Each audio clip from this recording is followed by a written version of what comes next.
Haleluya. Silakan duduk. Shalom. Oke.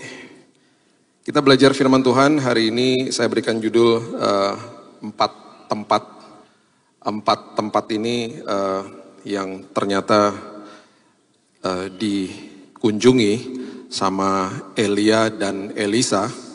Itu merupakan gambaran daripada kehidupan kerohanian kita bersama dengan Tuhan.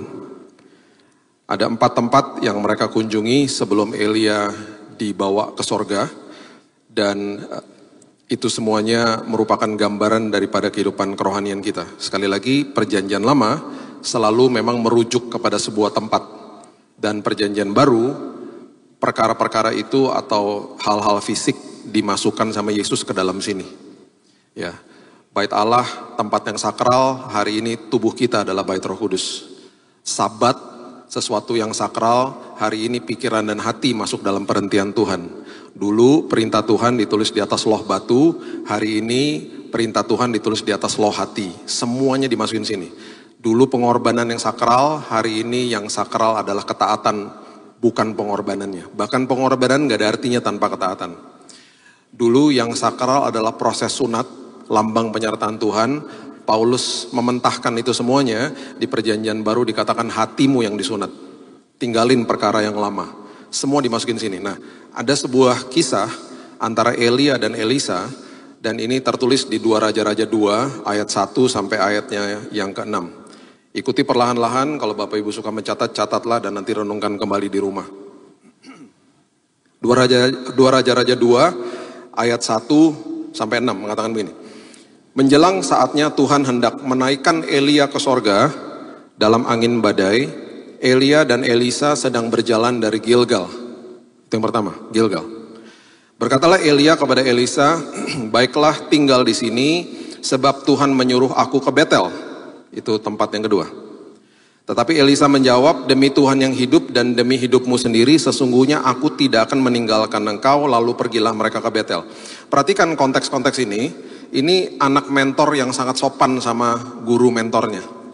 Dia gak pernah bilang begini, kan gurunya bilang ini, udah kamu tinggal sini aja. Biasanya bahasa yang layak kan begini, jangan tinggalin saya. Kalau jangan tinggalin saya, itu berarti fokusnya sama saya. Tapi dia selalu bilang gini, aku gak mau ninggalin kamu. Dengan kata lain, saya gak mau lepas dari kamu, saya mau dapat urapannya kamu. Saya mau belajar dari kamu. Tapi dia sangat sopan, dia bilang, saya gak mau tinggalin kamu. Bukannya jangan tinggalin saya, tapi saya gak mau tinggalin kamu. Jadi dia sangat sopan. Ini kosakata yang luar biasa dari Elisa kepada mentornya. Oke, pada waktu itu keluarlah rombongan nabi yang ada di Betel mendapatkan Elisa. Lalu berkatalah mereka kepadanya, sudahkah engkau tahu bahwa pada hari ini tuanmu akan diambil daripadamu oleh Tuhan terangkat ke sorga? Jawabnya, aku juga tahu, diamlah. Berkatalah Elia kepadanya, hai Elisa, baiklah tinggal di sini sebab Tuhan menyuruh aku ke Yeriko. Tempat ketiga, Yeriko. Terus dikatakan begini, tetapi jawabnya, demi Tuhan yang hidup dan demi hidupmu sendiri, sesungguhnya aku tidak akan meninggalkan engkau. Lalu sampailah mereka di Yeriko. Itu kosakatanya dia. Aku tidak mau tinggalin kamu. Pada waktu itu mendekatlah rombongan nabi yang ada di Yeriko kepada Elisa serta berkata, sudahkah engkau tahu bahwa pada hari ini tuanmu akan diambil daripadamu oleh Tuhan terangkat ke sorga? Jawab Elisa, aku tahu, diamlah. Berkatalah Elia kepadanya, baiklah tinggal di sini sebab Tuhan menyuruh aku ke sungai Yordan. Tempat yang keempat, sungai Yordan. Jawabnya, demi Tuhan yang hidup dan demi hidupmu sendiri, sesungguhnya aku tidak akan meninggalkan engkau. Lalu berjalanlah keduanya. Oke. Gilgal, kemudian disebut Betel, kemudian ada Yeriko, kemudian ada sungai Yordan. Ini semuanya, empat-empatnya adalah level dari kehidupan kita hari ini. Di manakah kita berada, itu kita yang tahu. Oke. Yang pertama, Gilgal. Gilgal itu artinya adalah separation, artinya adalah meninggalkan paradigma lama. Ya, itu sebabnya Yesus katakan, aku adalah jalan, kebenaran, dan hidup. Kata kebenaran di ayat itu di Yohanes 14 adalah kata aletheia dalam bahasa Yunani yang artinya kebenaran yang hakiki, kebenaran yang mutlak, kebenaran yang absolut. Kita baru dengar banyak, ada beberapa yang mungkin sudah dengar viral-viral adalah orang mengatakan bahwa bisa ada keselamatan di luar Yesus dan lain sebagainya. Mutlak, absolut, aletheia. Kebenaran yang harus diungkapkan itu artinya kebenaran yang tidak bisa disembunyikan. Akulah jalan, kebenaran, dan hidup. Kita udah pernah bahas di tempat ini. Sama dunia dibalik toh. Dunia mau hidup, kemudian minta dibenarkan, baru cari jalannya. Saya mau hidup seperti ini, tolong benarkan, atau kalau kamu nggak mau benarkan, saya akan benarkan apa yang saya akan lakukan, kemudian saya akan cari jalannya sendiri, dibalik sama dunia. Padahal Yesus kasih tahu, akulah jalan. Manusia berteriak, aku kan nggak tahu ujungnya di mana. Udah masuk aja ke dalam jalanku dengan iman. Makanya terima aku dengan iman, nggak bisa pakai perbuatan. Terima, masuk ke dalam jalannya. Ketika kamu berjalan sama saya, kamu menemukan kebenaran itu. Kamu akan sadar, aletheia itu siapa? Aletheia, kebenaran itu adalah pribadi. Setelah kamu sadar, kamu ngerti, kamu menerima kebenaran itu ketika kamu berjalan bersama dengan saya, akhirnya kamu menikmati sebuah hidup yang aku sudah berikan, hidup yang berkelimpahan di dalam aku. Jalan, kebenaran, dan hidup. Nggak bisa dibalik. Sama dunia pasti dibalik-balik lah. Iblis akan membalikan semuanya. Iblis akan mementahkan, mendistorsi, mendeviasi apapun bentuk kebenaran. Itu sebabnya Yosua pasalnya yang keempat, ayatnya yang ke-19 mengatakan begini. Yosua 4 ayat 19. Bangsa itu telah keluar dari sungai Yordan pada tanggal 10 bulan pertama. Dan mereka berkemah di Gilgal, di batas timur Yeriko. Kedua belas batu yang diambil dari sungai Yordan itu ditegakkan oleh Yosua di Gilgal.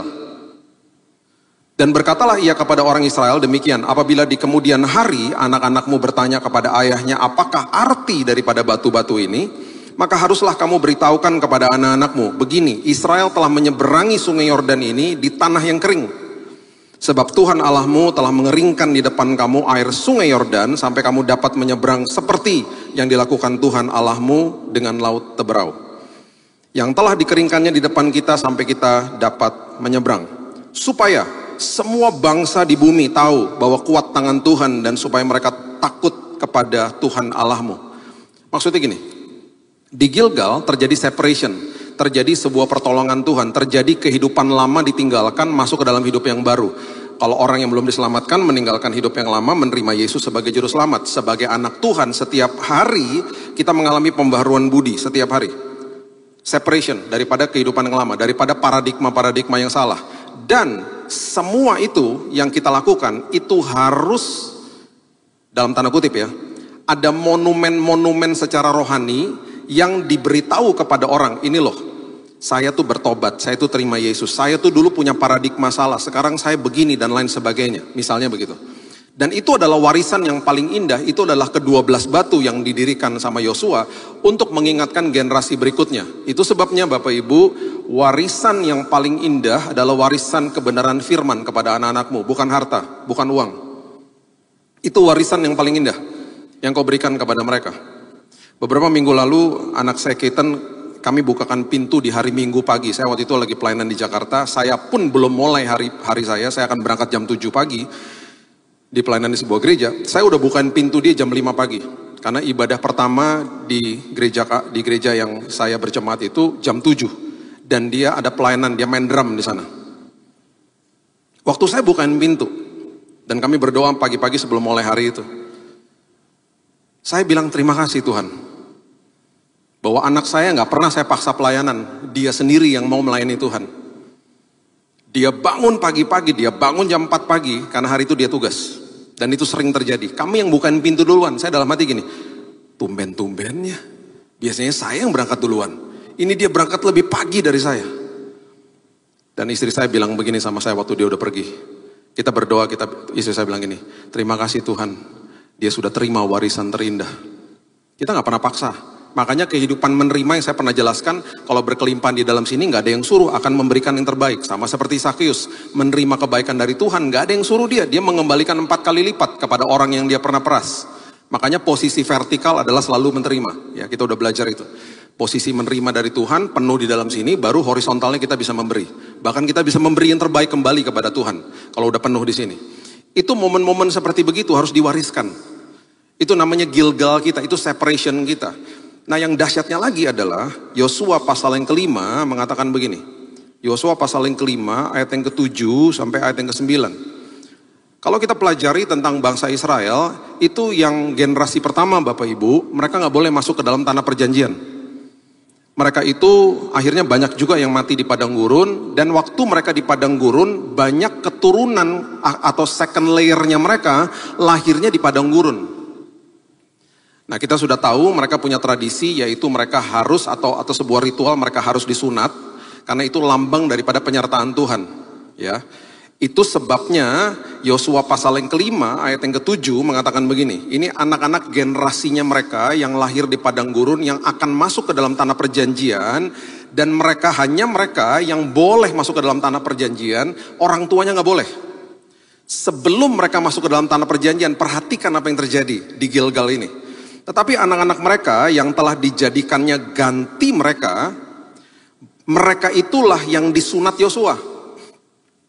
Sebab mereka belum bersunat karena mereka tidak disunat dalam perjalanan padang gurunnya sama orang tua mereka.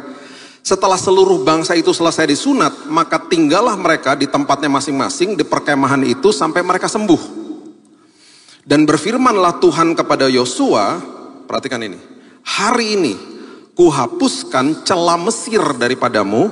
Itulah sebabnya nama tempat itu disebut Gilgal sampai sekarang, separation. Mereka disunat karena mereka juga punya pengaruh dari orang tuanya, paradigma Mesir yang diajarkan kepada mereka. Dan selama perjalanan di padang gurun, mereka itu selalu dimanja sama Tuhan dengan diberikan roti mana. Mereka nggak bisa kelola sama tangan mereka adalah orang-orang yang tidak dewasa, mereka kerjaannya bersungut-sungut, mereka banyak yang juga kebingungan, mereka harus selalu dituntun, dan rupanya paradigma lama ini diwariskan kepada anak-anak mereka. Makanya ketika anak-anak itu mau masuk ke dalam tanah perjanjian, disunat, di Gilgal, separation, terjadi pemisahan sama paradigma lama, dan Tuhan katakan begini, hari ini celah Mesir kuhapuskan dari mereka. Mereka harus punya paradigma baru. Kenapa harus punya paradigma baru? Karena waktu masuk ke dalam tanah perjanjian, mereka harus kelola tanah itu. Tuhan mau kita naik level selalu kan? Makanya saya selalu katakan kita ini pengelola bukan pemilik. Orang yang mengelola apa yang menjadi titipan Tuhan dalam hidupnya, dia harus makin dewasa setiap hari. Mengelola hidupnya, mengelola apapun yang Tuhan titipkan, talenta, waktu, uang, karunia, anugerah, kreativitas, kepribadian, apapun itu bentuknya yang menjadi tugas kita untuk mengelola, itu harus naik level selalu kan. Makanya dia bilang apa? Sebentar lagi mereka mau masuk tanah perjanjian loh. Kalau mereka paradigma mana, dikasih mana, terus mereka nggak bisa kelola antar tanahnya.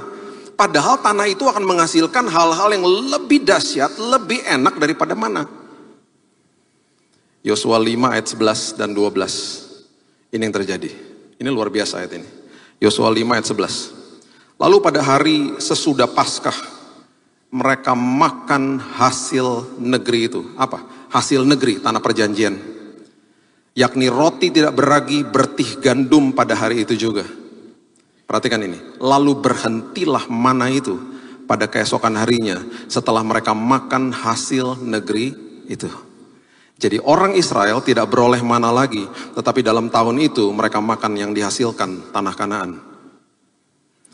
Manja-manjanya di stop. Sekarang waktunya kamu kelola hidupmu, dan ketika kamu kelola hidupmu, apa yang engkau hasilkan dari apa yang kamu kelola akan lebih enak, lebih indah, lebih luar biasa daripada yang lalu. Bukan karena kehebatanmu, tapi itu untuk menunjukkan kemuliaanku kepada dunia. Itu maksudnya. Jadi hidup itu selalu berjenjang, ada levelnya. Tuhan mau selalu kita naik. Makanya kalau dikatakan doa begini, Tuhan terima kasih, kami akan selalu naik dan tidak turun. Orang mikirnya apa? Oh dibawa naik aja, dimanja sama Tuhan. Enggak gitu, naik tuh enggak enak. Orang kalau nanjak pakai gigi satu, enggak enak. Enggak enak, dibawa naik. Itu responnya kita kepada Tuhan, mau dibawa naik. Enggak enak dibawa naik. Tapi ketika sudah sampai di atas, orang-orang yang tadinya turun, yang kita lihat mungkin kita iri hati, enak banget sih turun gitu ya. Kayaknya nggak ada tenaganya gitu, turun aja enak gitu ya. Sampai di bawah mereka kan berteriak sama kita yang ada di atas. Tolong aku, dan lain sebagainya. Itu artinya dibawa naik dan tidak turun sama Tuhan. Dan prosesnya memang nggak enak. Terjadilah separation, terjadilah sebuah paradigma yang lama ditinggalkan masuk dalam paradigma baru. Itu sebabnya pembaharuan budi Bapak Ibu setiap hari belajarlah firman Tuhan. Komitmen saya udah katakan berkali-kali dari tahun 2020, saya tulis renungan harian. Oke, saya tulis renungan harian, udah hampir 2000-an kalau nggak salah, udah 5 tahun nih. Tahun lalu ada yang ngomong gini, Pak, saya nggak suka baca tulisan, saya orientasinya denger atau buat video. Saya ngomong sama tim saya, ini kalau kita buat video tiap hari, nggak bisa stop loh. Harus diposting jam 5 pagi. Jadi udah komitmen, sekarang udah 80 video, komitmen setiap hari, sekali syuting bisa berapa episode, untuk kasih sama jemaat, cuma 5 menit, paling tidak jemaat bangun pagi, jam 5 udah ada, bisa renungan harian, nonton, sambil kita berdoa sama-sama, bisa mulai harinya. Berapa tahun yang lalu istri saya bilang gini, bukukan renungan hariannya. Mudah-mudahan nanti bulan depan bukunya selesai, sudah masuk dalam percetakan minggu depan. 365 renungan harian dibukukan satu buku. Saya akan komit lah, saya akan kasih ini buat jemaat, supaya jemaat bertumbuh. Saya nggak mau sekedar berkoar-koar di atas mimbar, bilang ayo baca firman, ayo. Nggak, saya harus lakukan, kasih contoh. Supaya meninggalkan warisan, meninggalkan firman, bahkan meninggalkan firman setiap hari kalau perlu sama anak-anak kita. Di dalam mesbah keluarga, itu penting. Supaya mereka nggak keluar jalur, makanya Petrus bilang begini, kamu nggak akan tersesat. Kamu nggak akan kehilangan pegangan kalau kamu bertumbuh di dalam kasih karunia Tuhan. Itu yang dia katakan. Itu kan indah. Kita bisa kasih harta dan jabatan dan apapun sama anak-anak kita. Mereka nggak punya pertumbuhan di dalam kasih karunia Tuhan. Oh, jebol semuanya. Bisa bangkrut sebuah perusahaan. Bisa hancur hidupnya dia bahkan. Itu yang terjadi. Nah, yang kedua. Setelah Gilgal, Elia dan Elisa pergi ke sebuah tempat namanya Betel. Betel adalah selalu lambang daripada hadirat Tuhan. Setelah orang mengalami separation daripada ke kerajaan gelap, diadopsi masuk ke dalam kerajaan terang, terjadilah hadirat Tuhan masuk dalam hidupnya dia. Dulu Bapak Ibu, waktu manusia diciptakan, manusia nggak perlu ibadah seperti begini.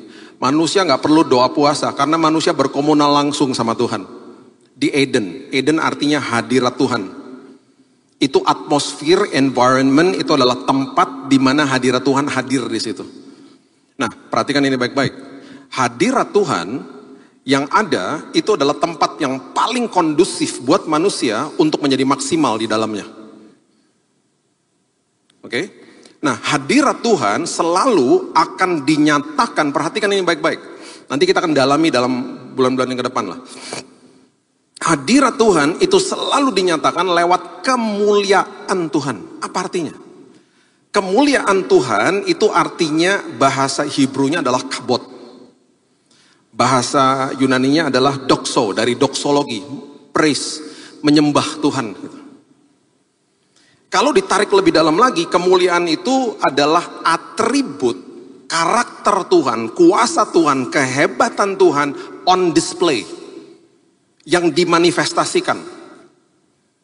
Contoh.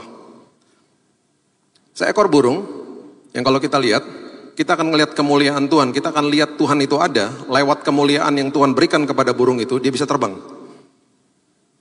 Kita lihat ikan, kita akan terkesima, kita akan sadar Tuhan itu ada, karena Tuhan memberikan kemuliaan, the glory of God, dinyatakan, dimanifestasikan, ikan itu bisa sangat luar biasa dan maksimal di dalam air, di dalam atmosfernya dia, di dalam lingkungannya dia.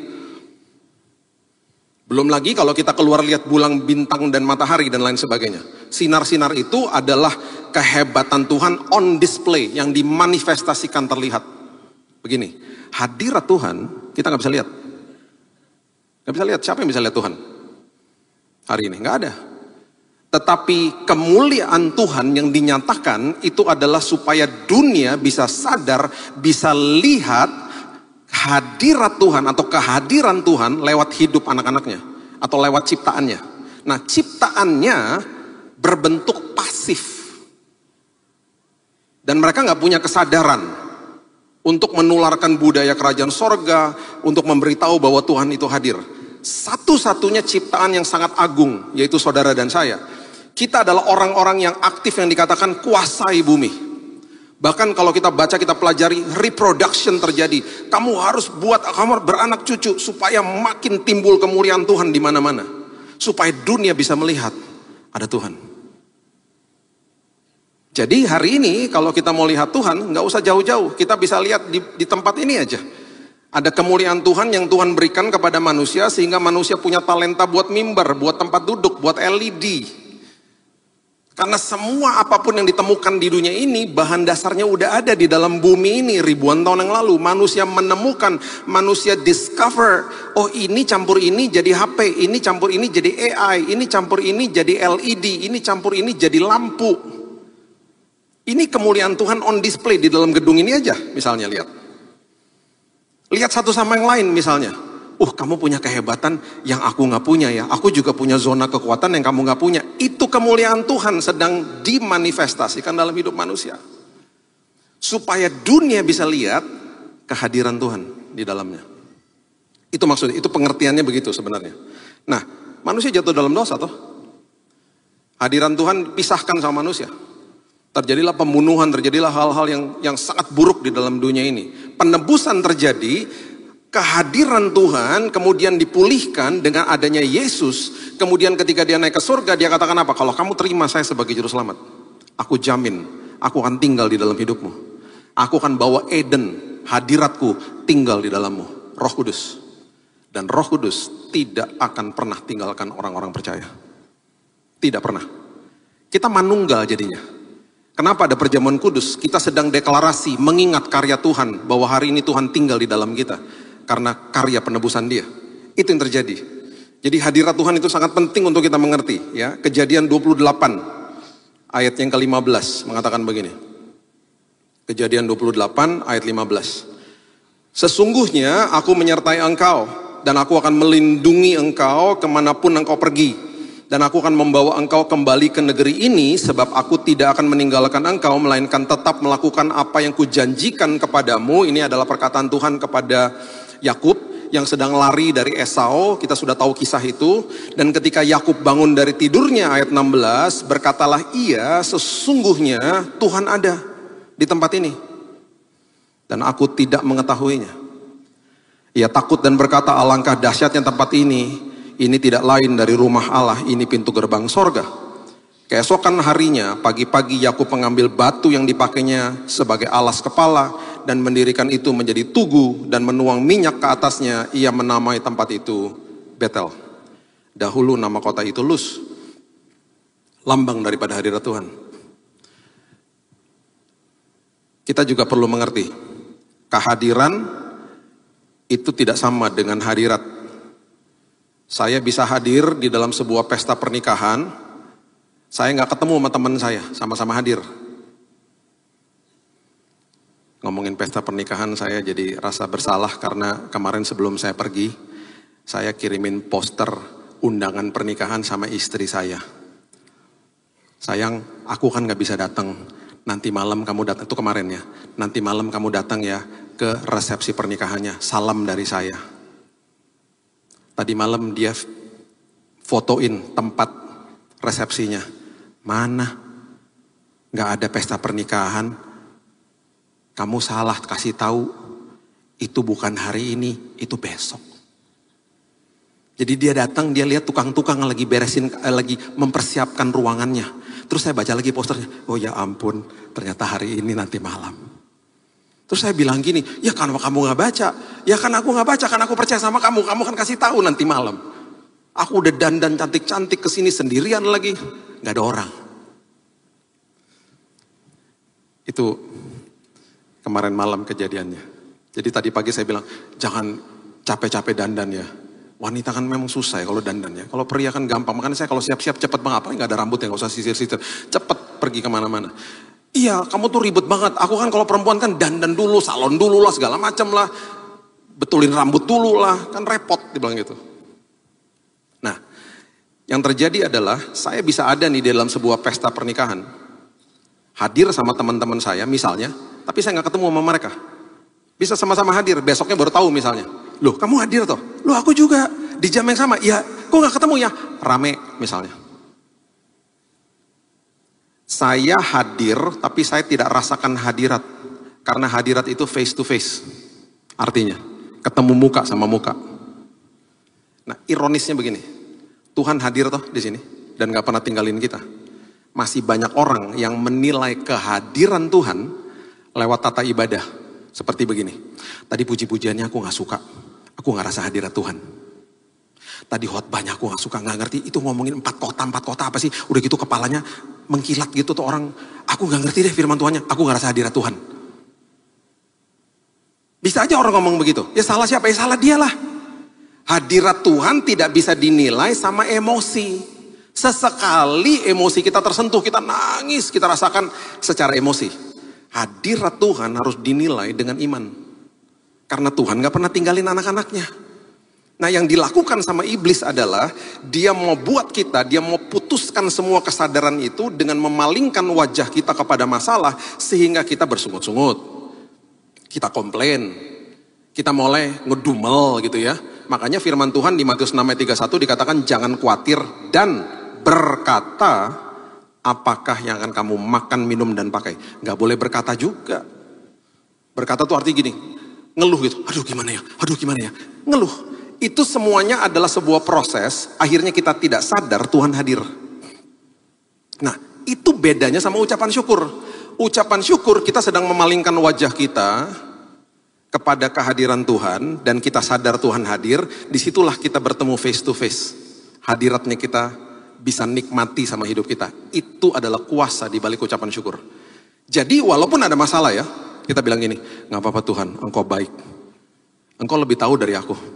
Apapun yang terjadi pasti membawa kebaikan bagi aku. Walaupun aku gak lihat kebaikan hari ini. Tapi kan aku anakmu, aku kan ahli waris. Aku kan orang yang punya hak penuh atas semua janjimu Tuhan. Itu posisi hidup aku. Aku gak mau dibohongin sama iblis. Tuhan apapun yang terjadi hari ini, walaupun dengan tangisan Tuhan, aku mengucap syukur. Engkau baik, kau dahsyat, kau luar biasa. Oh kita sadar dia hadir. Makanya hati-hati sama kebohongan iblis. Makanya hati-hati dengan sebuah komplain atau bersungut-sungut. Makanya banyak orang Kristen, aku gak bisa rasa hadirat Tuhan, aku gak bisa rasa hadirat Tuhan. Ya begitu soalnya. Kan ironis, dia hadir tapi kita gak rasakan hadirat. Akhirnya kita tidak hidupnya maksimal karena kita gak tahu dia hadir. Apalagi kalau kita baru berbuat kesalahan. Kita dibohongin sama iblis. Oh Tuhan tinggalin kamu dan lain sebagainya. Oh gak pernah. Makanya kuk yang kupasang ringan. Ringan bukannya berarti artinya bahwa oh kita berarti nggak dikasih beban sama Tuhan dan lain sebagainya, nggak dikasih tanggung jawab, nggak gitu. Ringan tuh berarti kita mau kemanapun juga diikutin sama Tuhan. Kuk. Makanya kuk itu dipasang di atas lembu, itu kalau lembunya mau ke kanan, petaninya mau ke kiri, dipecut lembunya, ditarik ke kiri. Tuhan nggak pernah paksa kita. Kuk yang kupasang ringan, dia gandeng kita begini, terus dia bilang begini, nak jangan ke kanan nak, itu jalan yang salah. Terus kita ngeyel gitu loh. Enggak, saya nggak mau, dia kan kebebasan memilih. Dan Tuhan gak pernah paksa. Perjalanan ke Emmaus, udah sampai di rumahnya, dia berbuat seolah-olah ingin meneruskan perjalanan. Dia gak pernah paksa. Puji Tuhan diundang masuk ke dalam rumahnya. Mata mereka dicelikan, mereka lihat Tuhan. Kuk yang kupasang ringan, dipegangin pundak kita. Terus kita jalan yang salah toh, kita ke sana. Terus dia bilang gini, kamu dikasih tahu loh, kamu jalan ke sana. Oh yaudah sana lagi sendirian. Dia gak pernah gitu. Kita jalan yang salah, didampingin sama dia. Karena tidak ada siapapun dan apapun yang sanggup memisahkan kasihnya kepada kita. Anak saya, Raina waktu masih kecil. Waduh itu udah ada film kartun dulu namanya Speedy Gonzales. Kalau lari cepetnya minta ampun. Berkali-kali dia lari, depannya jalanan. Kan saya udah bilang itu bahaya kalau ke sana. Terus dia lari, terus saya bilang gini, terserah sana Gi. Biar celaka kamu. Nggak mungkin. Saya kejar dia dengan segenap kekuatan saya. Apalagi Tuhan. Kita jalan-jalan sana. Dia gak pernah tinggalin kuk yang dipasang, didampingin sama dia. Nah jangan nak, Roh Kudus terus ingatkan kita. Terus jatuh kan. Waktu jatuh, terus dia tuduh kita. Dia kata-katain karakter kita. Gak pernah juga. Dia akan conviction namanya. Nak yang kamu buat tuh salah loh nak. Itu berbahaya bagi dirimu nak. Jangan ya nak. Kalimat yang lainnya lagi yang iblis katakan, bodoh kamu, gak layak kamu. Dia akan serang karakter kita. Itu tuduhan. Makanya di Alkitab dikatakan, there is no condemnation, Roma 8 ayat 1. Tidak ada tuduhan, penghakiman, penghukuman bagi orang-orang percaya. Nah, ketika kita tahu bahwa dia mengasihi kita, kita tahu bahwa dia mendampingi kita dalam keadaan yang suka dan duka, keadaan yang sulit dan lain sebagainya, kita menerima kebaikan dia. Harusnya kan kita makin sadar toh, aku gak mau lagi jalan ke sana. Begitu baiknya dia selalu dampingin hidupku, aku gak mau melukai hatinya dia. Kan gitu akhirnya. Makanya kasih karunia memerdekakan. Itu hadirat. Gak pernah ditinggalin. Itu gambarannya kayak begitu. Makanya waktu dia bilang kuk yang kupasang ringan itu, dia lagi ngomong sama orang-orang Farisi. Kamu jangan kasih aturan-aturan sama mereka. Jangan jadi ngajarin orang jadi agamawi. Nih ya, saya mau kasih tahu betapa besar kasihku. Kuk yang kupasang ringan. Itu artinya. Dan kemudian ketika kita mengerti itu, tempat berikutnya adalah Yeriko. Yeriko itu adalah gambaran daripada perjalanan iman. Setelah Tuhan hadir dalam hidup kita, perjalanan iman dimulai. Perjalanan iman itu selalu di dalam perjalanan iman, kemuliaan Tuhan dinyatakan untuk menunjukkan dia hadir kepada dunia. Jadi korelasinya luar biasa. Hadirat dan kemuliaan. Hadirat dan kemuliaan. Kemuliaan dinyatakan di mana? Seringkali bukan sekedar karena talenta kita saja. Memang betul kita punya zona-zona kekuatan. Memberkati orang lewat zona-zona kekuatan. Lewat talenta, lewat kepribadian kita, lewat karunia, kreativitas misalnya. Betul. Tetapi yang paling dahsyat adalah ketika anak-anak Tuhan melewati badai. Kemuliaan Tuhan dinyatakan di situ. Karakternya Tuhan dinyatakan, itu artinya. Karakter Tuhan, atributnya Tuhan dinyatakan di anak-anak orang percaya. Kita semua anak-anak Tuhan. Dan itu ketika dinyatakan dunia bisa lihat Tuhan ada. Jadi kemuliaan itu untuk menyatakan hadirat. Kemuliaan itu untuk menyatakan kepada dunia Tuhan ada, Tuhan hadir. Itu maksudnya. Yosua 5 ayat 13 sampai 15. Yosua 5 ayat 13 sampai 15. Ketika Yosua dekat Yeriko, ia melayangkan pandangnya. Dilihatnya seorang laki-laki berdiri di depannya dengan pedang terhunus di tangannya. Yosua mendekatinya dan bertanya kepadanya, kawankah engkau atau lawan? Ini malaikat Tuhan. Jawabnya, bukan. Bukan, neither. Bukan kawan, bukan lawan maksudnya. Akulah panglima bala tentara Tuhan. Sekarang aku datang. Lalu sujudlah Yosua dengan mukanya ke tanah menyembah dan berkata kepadanya, apakah yang akan dikatakan Tuanku kepada hambanya ini? Panglima bala tentara Tuhan itu berkata kepada Yosua, tanggalkan kasutmu dari kakimu, sebab tempat engkau berdiri itu tempat kudus. Dan Yosua berbuat demikian. Saya mau beritahu ini kepada kita. Yeriko itu lambang daripada sebuah fortified city, sebuah tembok yang sangat besar. Lambang daripada sebuah kesulitan hidup yang kita hadapi. Bayangkan, di tempat itu dikatakan itu tempat kudus karena Tuhan hadir di dalam padang gurun kita. Tuhan hadir di dalam lembah kekelaman kita. Dan yang sangat dahsyat, malaikat ini bilang begini, kamu kawan atau lawan? Bukan. Saya bukan kawan, saya bukan lawan. Udah pasti bukan lawan. Dia nggak katakan kawan karena dia nggak ngomong. Dia maksudnya gini, saya ditugaskan sama kerajaan sorga. Saya milik kerajaan sorga. Kalau saya katakan saya kawan kamu, berarti kamu akan bertempur dengan saya membantu kamu. Kamu gak bertempur. Yang bertempur saya. Saya yang disuruh. Itu maksudnya. Neither. Bukan kawan, bukan lawan. Saya ditugaskan. Dengan kata lain, Tuhan yang berperang bagi anak-anaknya. Itu selalu begitu. Apapun masalah kita selalu katakan, terima kasih Tuhan, aku serahkan semua kekhawatiranku kepadamu. 1 Petrus 5 ayat 7. Kemudian ayat 8, lawanmu si iblis itu berjalan keliling seperti singa mengaum-ngaum mencari mangsa yang dapat ditelan. Kalau saya bisa tambahkan dengan kebohongannya dia, kita adalah orang-orang yang tidak dapat ditelan. Karena udah serahkan kekhawatiran kita kepada Tuhan, dan kita sadar bahwa Tuhan yang berperang bagi saya. Itu maksudnya. Itu Yeriko-nya kita. Di situ kemuliaan Tuhan dinyatakan. Nah, banyak orang yang dikelabui sama iblis. Kemarin minggu lalu saya di kota Tanjung Pandan, kota kabupaten di Pulau Belitung. Ada pelayanan di beberapa gereja di desa-desa di situ. Dan ada seminar di sebuah sekolah Kristen bicara sama guru-gurunya. By the way, Bapak Ibu kalau belum pernah ke Belitung, saya ngeliat kemuliaan Tuhan di situ. Itu pulau indah banget dan murah. Maksudnya cari tahu lah, liburan lah ke situ.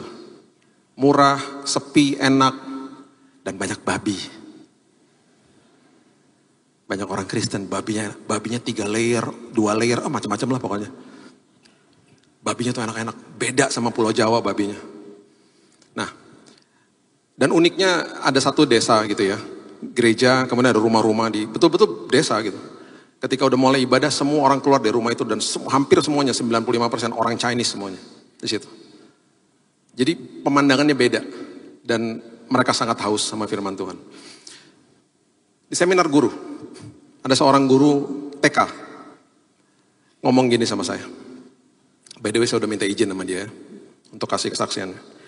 Dia bilang gini, Pak Billy, di tahun 2008 Pak, saya mengalami tragedi dalam hidup saya. Anak saya yang umurnya 3 tahun kena kanker dipanggil pulang Tuhan. Dengan nangis dia ngomong gini, Pak Billy kan disembuhkan sama Tuhan. Pak Billy punya kesaksian. Saya nggak punya kesaksian Pak. Apa kesaksian saya? Anak saya dipanggil pulang Pak. Terus dia ngomong terus. Dia bilang gini, waktu anak saya dipanggil pulang Pak, saya ini orang yang tadinya gak suka sama anak-anak Pak. Anak-anak orang kalau lihat saya itu suka takut Pak lihat saya.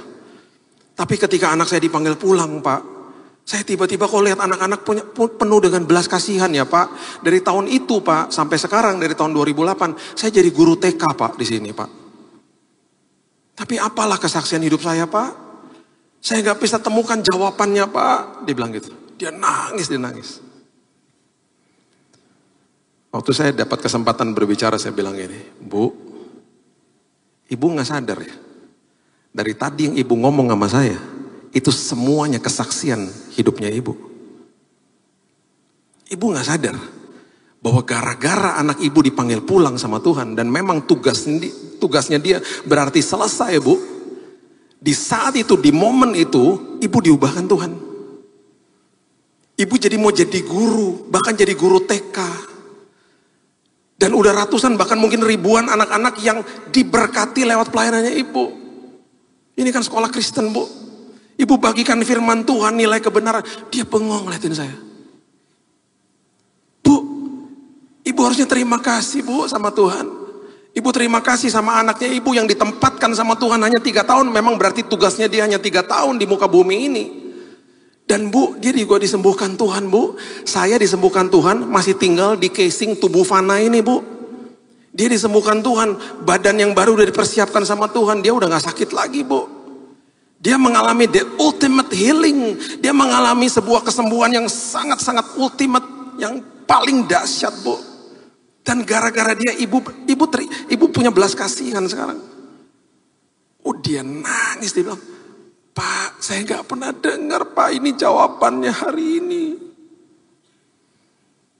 Lihat hidupnya Ibu. Ini semua kesaksian Ibu ngomong sama saya, ini semua kesaksian. Ini kemuliaan Tuhan dinyatakan lewat hidupnya Ibu. Supaya dunia tahu, supaya anak-anak itu tahu bahwa Tuhan itu ada. Dan bahkan ketika orang dengar kesaksian Ibu masih berdiri tegar. Dan Ibu masih mengatakan bahwa Tuhan adalah Tuhan atas hidupnya. Itu dahsyat Bu. Saya bilang, Bu, Ibu tahu nggak? Saya punya teman, Bu. Berapa tahun yang lalu datang kepada saya. Kehilangan anaknya yang sekolah di luar negeri. Meninggal di luar negeri. Umur 20-an 1 tahun, Bu. Ibu tahu waktu dia kehilangan anaknya, Bu. Dia mau bunuh diri. Itu kalau nggak temannya megangin, Bu. Dia mau lari ke kereta. Itu kejadian di Jerman. Dia mau lari ke kereta cepat. Dia mau bunuh diri. Mau tabrakin dirinya. Ditahan sama temannya. Itu hanya sejengkal. Atau berapa langkah lagi dia mati udah. Keretanya lewat depan dia. Bu, Ibu tahu nggak apa yang terjadi dengan Ibu itu? Dia sekarang punya kelompok Bu. Dia kumpulin ibu-ibu dari seluruh Indonesia. Mereka ibadah bareng. Namanya Victorious Mother. Ibu-ibu yang berkemenangan. Dan semua ibu-ibu yang dijangkau sama dia adalah ibu-ibu yang kehilangan anaknya. Yang anaknya dipanggil pulang Tuhan. Hidupnya jadi berkat Bu. Kemuliaan Tuhan dinyatakan supaya dunia tahu Tuhan ada. Itu Bu maksudnya. Bapak Ibu, apapun kesulitan hidup yang kita alami dalam hidup ini, ujung-ujungnya kemuliaan Tuhan harus dinyatakan. Supaya dunia tahu bahwa Tuhan ada, bahwa Tuhan hadir dalam hidup kita. Dan Tuhan mengubahkan air mata jadi sukacita. Dan saya kalau ngomong sama teman saya yang kehilangan anaknya di Jerman itu, dia bilang, Bill, hidupku diubahkan Tuhan. Hidupku bersukacita. Memang memerlukan waktu. Dan pada akhirnya setelah Gilgal, setelah Betel, setelah Yeriko, perjalanan Elia dan Elisa ditutup di Sungai Yordan. Di Sungai Yordan, Ini yang terjadi. Baca sama-sama saya 2 Raja-Raja pasalnya yang kedua, ayat yang ke-8 mengatakan begini. Lalu Elia mengambil jubahnya, digulungnya, dipukulkannya ke atas air itu. Maka terbagilah air itu ke sebelah kiri dan ke sebelah sana. Sehingga menyeberanglah keduanya dengan berjalan di tanah yang kering. Terbelah sungai Yordan. Dan sesudah mereka sampai di seberang, berkatalah Elia kepada Elisa, perhatikan ini, mintalah apa yang hendak kulakukan kepadamu sebelum aku terangkat daripadamu. Elia akan terangkat ke sorga. Elisa ngomong begini, biarlah kiranya aku mendapat 2 bagian dari rohmu. Kalau kita baca di kitab Ulangan, itu adalah sebuah permintaan kepada yang sulung, supaya saya dapat warisan daripadamu. Bisa bentuknya harta, kalau ini bentuknya urapan, saya mau melakukan ini untuk memberkati orang. Dengan kata lain, kalau berikan daripadamu itu mendapat 2 bagian, itu berarti double portion maksudnya. Jadi apa yang kamu sudah lakukan sekian, aku mau melakukan 2 kali lipat. Perhatikan ini baik-baik. Selama hidupnya Elia, baik itu nubuatan, baik itu mujizat yang dilakukan lewat hidupnya, itu jumlahnya 14. 14. Oke? Berarti kalau Elisa minta double portion, dia harus melakukan berapa? 28. Termasuk nubuatan, termasuk semua perkara-perkara besar, perkara-perkara ajaib yang Tuhan lakukan lewat hidupnya. Bisa nubuatan, bisa mujizat dan lain sebagainya. Oke? Akhirnya Elia terangkat ke sorga. Ya. Dan ayat yang ke-13 dikatakan begini, ayat 13, 2 Raja-Raja 2. Sesudah itu Elia udah naik ya ke sorga ya. Dipungutnya jubah Elia yang telah terjatuh, lalu ia berjalan hendak pulang dan berdiri di tepi sungai Yordan. Tadi baru kebelah, sungai Yordan ini dibelah sama Elia. Dia kemudian naik ke sorga. Sekarang Elisa mau balik, lewatin sungainya lagi toh. Ia mengambil jubahnya Elia yang telah terjatuh, dipukulkannya ke air sambil berseru, di manakah Tuhan Allah Elia? Ia memukul air itu, lalu terbagi ke sebelah sini dan ke sebelah sana, maka menyeberanglah Elisa. Ini mujizat yang pertama. Ketika rombongan nabi yang dari Yeriko melihat dia dari jauh, mereka berkata, roh Elia telah hinggap pada Elisa. Mereka datang menemui dia, sujudlah mereka kepadanya sampai ke tanah. Oke, saya tutup dengan ini. Udah ya. Mujizat pertama terjadi, terus hal-hal besar terjadi dalam hidupnya. Terakhir, sign and wonder, mujizat nubuatan perkara besar yang Tuhan lakukan lewat hidupnya dia. Tiba-tiba berhenti di angka 27. Ketika dia memberikan sebuah nubuatan kepada seorang raja namanya Raja Yoas. Dia berikan nubuatan, itu tercatat di 2 Raja-Raja 13. Saya berikan aja ayatnya, nanti Bapak Ibu baca di rumah untuk jadi studinya, jadi pembelajaran. 2 Raja-Raja 13, ayat 14 sampai ayat yang ke-19. Oke? Dia kasih nubuatan kepada Raja Yoas. Pokoknya kamu akan mengalahkan musuhmu. Itu selesai. Ayat berikutnya, ayat 20, yang terjadi adalah sesudah itu, sesudah dia berikan nubuatan itu, yang merupakan perkara besar yang Tuhan lakukan dalam hidupnya, itu yang ke-27, sesudah itu matilah Elisa. Lalu ia dikuburkan. Adapun gerombolan Moab sering memasuki negeri itu pada pergantian tahun. Mati dia. Orang-orang pasti ngomong gini, aduh sayang ya, satu lagi loh. Saya cuma mau kasih gambaran ini kepada Bapak Ibu. Tuhan tidak pernah gagal. Perhatikan ayat terakhir, ayat 21. Pada suatu kali, orang sedang menguburkan mayat. Ketika mereka melihat gerombolan datang, dicampakkannya mereka mayat itu ke dalam kuburnya Elisa. Lalu pergi. Demi mayat itu kena tulang-tulangnya Elisa. Elisanya udah mati, tinggal tulang-tulang. Mayatnya kena tulangnya Elisa. Maka hiduplah ia kembali dan bangun berdiri. Itulah mujizat ke-28. Tuhan tidak pernah gagal. Tuhan gak pernah gagal. Semuanya dia lakukan supaya kemuliaannya dinyatakan. Dan orang akan bilang begini, udah gak mungkin ya. Kok bisa ya? Kok Kok bisa ya seorang yang kehilangan anak bisa memuliakan nama Tuhan? Kok bisa ya orang yang kehilangan anak mengalami tragedi seperti begitu? Hidupnya diubahkan Tuhan jadi berkat bagi orang lain. Kok bisa ya seorang yang sudah mati menerima mujizat yang ke-28 dengan sebuah kejadian, sebuah jenazah bersentuhan dengan tulang-tulangnya dan dia hidup kembali. Tuhan gak pernah gagal. Itulah sungai Yordannya kita. Kita akan diberikan double portion. Double portion kembali saya selalu ingatkan bukan harta, jabatan, status, ketenaran atau uang. Bukan. Double portion yang kita alami selalu damai sejahtera, sukacita, pertumbuhan rohani, karakter jadi tahan uji. Itu yang di dalam sini berkelimpahan di dalam Tuhan. Dan itu yang Tuhan janjikan dalam hidup kita. Gilgal, Betel, Yeriko, dan ditutup dengan sungai Yordan. Biarlah ini menjadi berkat bagi kita dan kehidupan kita terus dibawa naik sama Tuhan. Berikan tepuk tangan kita untuk Tuhan kita. Bapak yang baik, terima kasih buat hari ini meteraikan firman-Mu dan kami percaya kami juga sudah dimeteraikan sama Roh Kudus. Engkau baik, Engkau luar biasa, Engkau gak pernah tinggalin kami. Terima kasih Bapak yang baik, kami serahkan hidup kami, masa depan kami dalam tangan Tuhan.